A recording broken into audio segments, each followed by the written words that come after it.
இந்த வீடியோவில் வந்து எங்கள் 11வது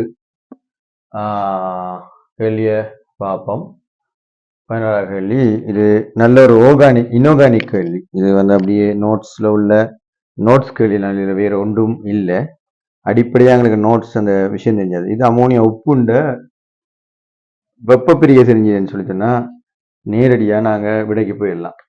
இப்போ இதில் என்னன்னு சொன்னால் அமோனியா உப்பு ஒவ்வொன்றையும் பார்ப்போம். முதலாவது என்ன இருந்திருக்காங்கன்னா கேள்வியை பார்க்கலாம். ஸ்க்ரீன்ல இருந்துச்சுன்னா கீழே தரப்பட்டுள்ள உப்புகளுடைய வெப்ப பிரிகை தொடர்பாக வெளியான கூற்றை இனங்காண்க. நீங்கள் ஸ்க்ரீன்ல பார்க்குறீங்க. உப்புகளில் 2 மாத்திரம் அமோனியா விளைவுகளை தருகின்றன. உப்புகள் 2 மாத்திரம் N2 ஒரு விளைவு தருகின்றன. உப்புகளில் 2 மாத்திரம் ஒரு அமில வாயுவை விளைவாக தருகின்றன.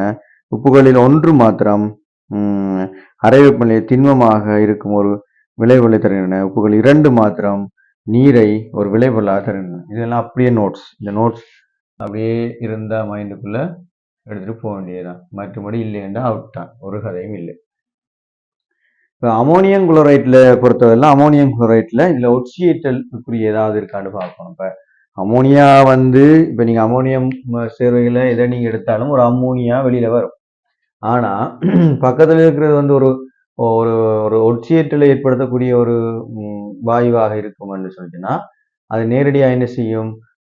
அதில் ஒட்சியேற்றல் செய்யும் போது என்ன செய்யும்? -3 இருக்கிற ஒட்சியேற்றல் செய்யக்கூடிய ஒரு இதாக இருந்துச்சுன்னா அது ஒட்சியேற்றல்னா அதை தாழ்த்தலுக்குரிய நிலைக்கு கொண்டு போகும். என்னன்னு சொன்னால் இப்போ நைட்ரஜன் வந்து இங்கே என்னவா இருக்க போகுது? இங்கே வந்து நாங்கள் எங்களுக்கு -3 ஆகாது, அது +H++ஆக இருக்கக்கூடியது -3 வந்துடும். சரிதானே? ரைட். அப்போ என்ன செய்யும்? அங்கே 0 ஒட்சியேற்றலை ஏற்படுத்தி விட்டுரும். அப்போ ஒட்சியேற்றிய ஒன்று இருக்குமா இருந்தால் அது கட்டாயமாக என்ன செய்ய பார்க்கும்? அமோனியா வந்து ஒட்சியேற்றியை கொண்டு போகும். அப்போ வலுவான ஒட்சியேற்றியாக இருக்கக்கூடிய மாதிரி இருக்கும். இப்போ அந்த அடிப்படையில் அமோனியம் குளோரைட்டை பொறுத்தவரை ஒரு உப்பு, அதை நேரடியாக நாங்கள் வெப்பமேற்றம்னு சொல்லிச்சுன்னா ஒரு அமோனியா வாயுவும், அது உயிர்த்தன்மை குறைவாக இருக்கக்கூடிய அமோனியா வாயுவும் அங்கால HCl வாயும் வாரத்துக்கு வாய்ப்பு இருக்கு. அப்போ HCl திருப்பி கொண்ட இதை தாழ்த்தி விடுமா அப்படின்னு பார்த்தோம்னா அதுக்குரிய வழிமுறைகள் அங்கே இல்லை. அதனால நேரடியாகவே எங்களுக்கு என்ன செய்யும்? இந்த விளைவு தான் வரும். இப்போ அடுத்தல பார்ப்போம் என்னன்னு சொல்லி சொன்னால் ammonium nitride, ammonium NH2 nitride, NH4NO, ammonium NH4NO2, right, ammonium nitride. இங்கே இருக்கிற இதுன்னா நைட்ரைட் வந்து சேர்ந்து நைட்ரைட் ஆக்கி ஒரு ஒட்சியேற்றி வலுவை உருவாக்கி விட்டுரும். ஒட்சியேற்றி வலுவை உருவாக்கும் போது நேரடியாக அதை என்ன செய்யணும்னு சொன்னால் இங்கே இருக்கிற -3 இங்கே ஒட்சியேற்றி N2 ஆக மாற்றி இவரில் இருந்து இங்கே வரப்போகுது H2Oன்ற இந்த சேர்வையை உருவாக்கி விட்டுரும். சரியா? அப்போ இது முக்கியம். அந்த ஒட்சியேற்றிய இது தாழ்த்தக்கூடியதா என்று பார்த்து தான் இதுக்குரிய நாங்கள் முடிவுக்கு போகலாம். அடுத்தது பாருங்க, அமோனியம் நைட்ரேட் இருந்தா இது என்ன செஞ்சா N2O உருவாக்கி H2O மாறிடும். சரிதானே? இந்த ஒட்சிஷன் வந்து நெருங்கி சேர்ந்துடும். ஒன்று இல்லாமல் இருந்தது ஒன்று சேர்ந்துடும். அப்போ அது முக்கியமாக இருக்குது. ரைட். அமோனியம் கார்பனேட் நாங்கள் நேராக தெரியும். அமோனியம் கார்பனேட்ல இருக்கிறது அமோனியம் கார்பனேட். சரியா? இவருக்கு 2. சரியா? ரைட். அப்போ நேராக அமோனியாவோட சேர்ந்து கார்பனேட்டோட சேர்த்து சக H2O வெளியில் எங்களுக்கு வரும். இல்லைங்களா? சரி. அது ammonium chromate, ammonium chromate. Right. அப்போ NH4Cr2O7, 2. ஆகவே இங்கே என்ன செய்யும்? இது ஒரு வலுவான ஒட்சியேற்றல் நிலை இருக்கிறபடியால் என்ன வரப்போகுது? இதுவும் N2வும் Cr2O3 + H2O வரும். இது ஒரு சொலிடாக இருக்கும். முக்கியமான இடம் வந்து இது ஒரு சொலிடாக எங்களுக்கு கிடைக்கும்.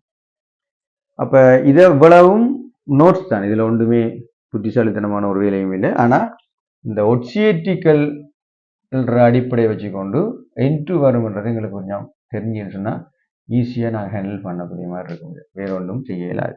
சரி, முதலாவது உப்புக்களில் 2 மாத்திரம் அமோனியாவை ஒரு விளைபொருளாக தருகிறது. 2 மாத்திரம் அமோனியாவை தருதான், 1 2. சரி, அப்போ முதலாவது விட வந்து என்னவா இருக்கு? சரியா இருக்கு. ரெண்டாவது உப்புகள் 2 மாத்திரம் N2 ஒரு விளைவுகளை தருது. 2 மாத்திரம் இதா இருக்கு, இது 2 N2 தருதான், அதுவும் சரி, N2 தருதான். சரியா? ரைட். அதுபோல் 2 மாத்திரம் ஒரு அமில வாயுவை ஒரு விளைபொருளாக தருகின்றன. உப்புகள் 2 அமில வாயு வருதான். ரைட், அமில வாயு வருதான்னு பார்ப்போமா? ஓகே, இதா இருக்கு ஒரு அமில வாயு. சரியா? ரைட், CO2 ஒரு அமில வாயுவா இருக்குது, N2O ஒரு அமில வாயுவா இருக்குது. ஆகவே 2 அமில வாயுவையும் தருகிறது. அடுத்தது வந்து உப்புகள் 1 மாத்திரம் மறை வெப்பநிலையில் திண்மமாக இருக்கும் ஒரு விளைபொருளை தருகிறது. ரைட், திண்மமா இருக்கு, இது திண்மம். ஆகவே 1 மாத்திரம் தருதாம், அதுவும் சரி.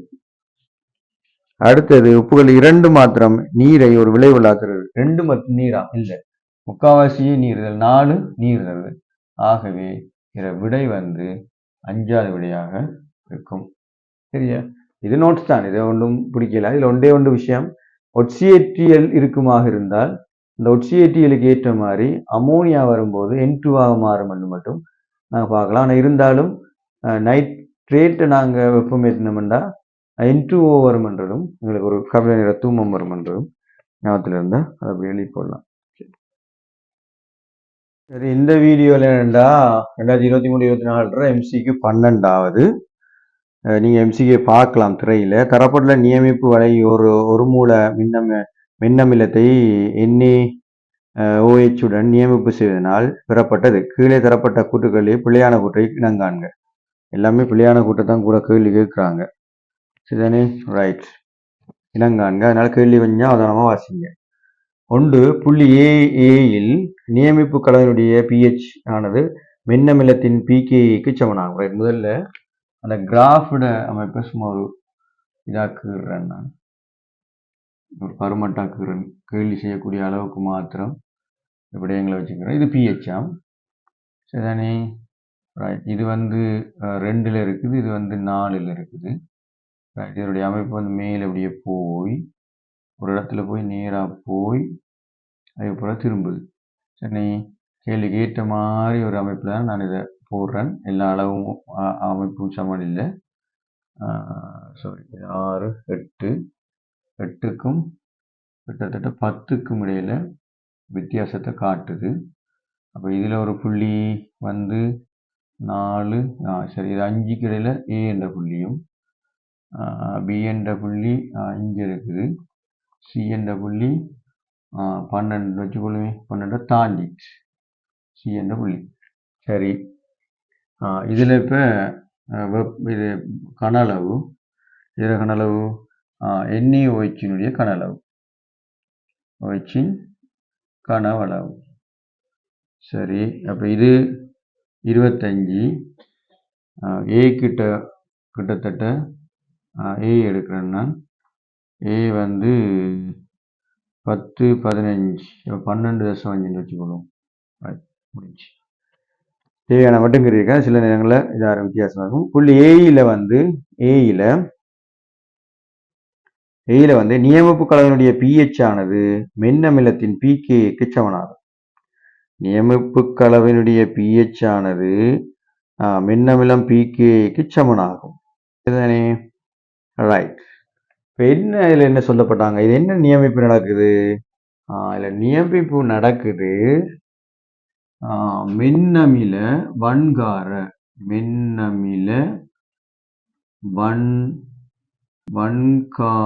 நியமிப்பு. வர கருத்து என்ன? ஒரு மூல் மின்னமிலம் தானே. நான் ஒரு அசட்டிக் அசிட் எடுக்கிறேன், ஒரு மூலம் தான் சொல்லியிருக்காங்க, மேலே சொல்லியிருக்காங்களே இல்லை, ஒரு மூல மின்னமிலம் போண்டு இது NaOH இருந்திருக்காங்க. விளங்குதானே? இப்போ என்ன நடக்கும் தாக்கம்? இந்த CH3 COOH-ம் இந்த NaOH-ஐயும் வச்சு நியமிப்பு செஞ்சோம்னா இதில் சோடியம் அசட்டேட் உப்பும் ப்ளஸ் என்ன வரும்? நீரும் வரும். இப்ப இது என்னது, இது பகுதி அயனாக்கமா இருக்கு. இது முற்றான அயனாக்கமா இல்ல பகுதி அயனாக்கம். பகுதி அயனாக்கம் வரும்போது இந்த pH மாறும். ஏன், இங்க உப்பு இருக்கு, அப்ப ஒரு தாங்கல் நிலைமையை கொண்டிருக்கும். அதாவது மென்னமிலத்தின் வன்கார உப்பு இருக்கும். அப்ப இது என்ன செய்யும், தாங்கல் நிலையை கொண்டிருக்கும்.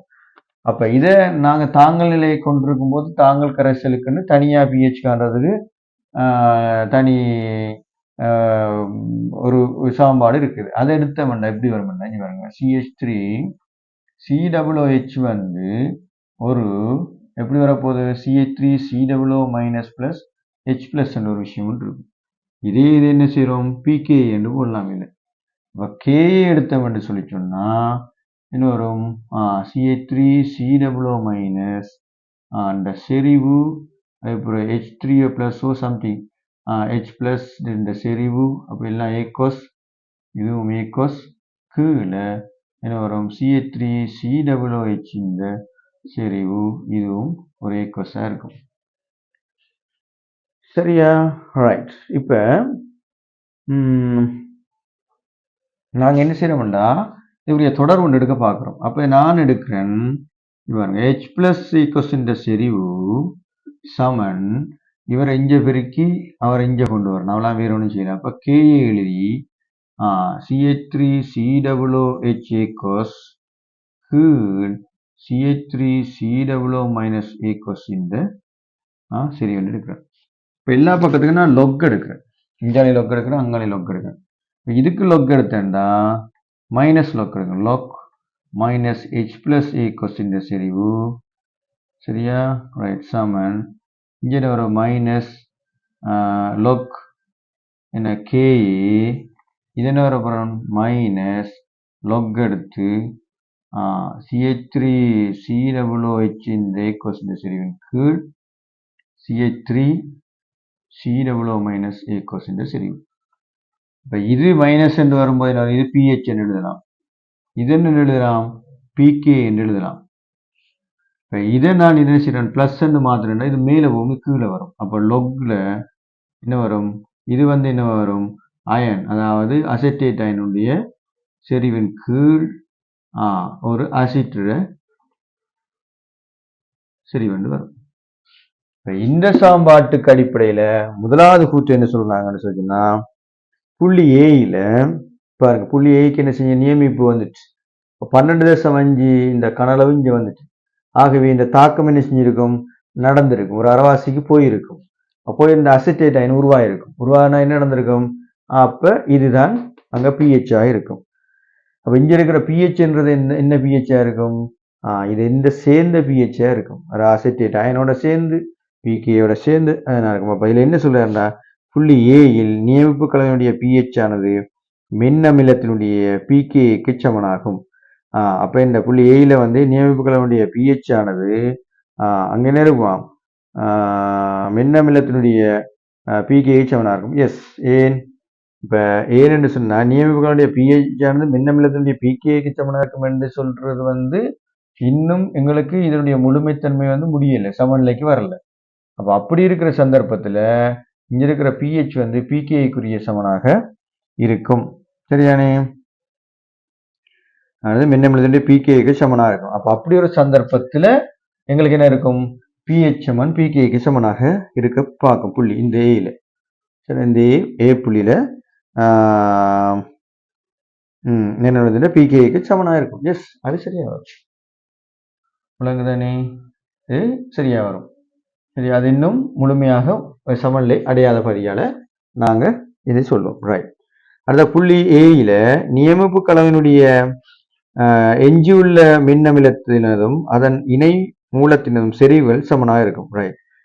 இதுல இந்த புள்ளியில இதுல ரெண்டு இதுவும் சமனாகவே இருந்து கொண்டே வரும். காரணம் என்னன்னு சொல்லி சொன்னா, இது எங்க வச்சு கூடுமெண்டா இது முழுமையான இது அடைஞ்ச பிறகு, அதாவது அயனாக்கம் சமநிலை அடைஞ்ச பிறகுதான் இதுல இது வரும்.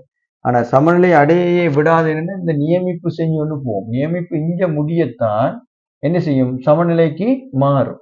அதுவரையும் மாறாது. இப்ப சமநிலைக்கு பிறகுதான் இதனுடைய பிகே வரும். ஆகவே முதல்ல என்ன செய்யும், இதர சரியும் சமனாக வரும். இது ஒன்றண்டு வர வழியா ஒன்றண்டு வரும்போது 0 ஒன்று வந்துடும்.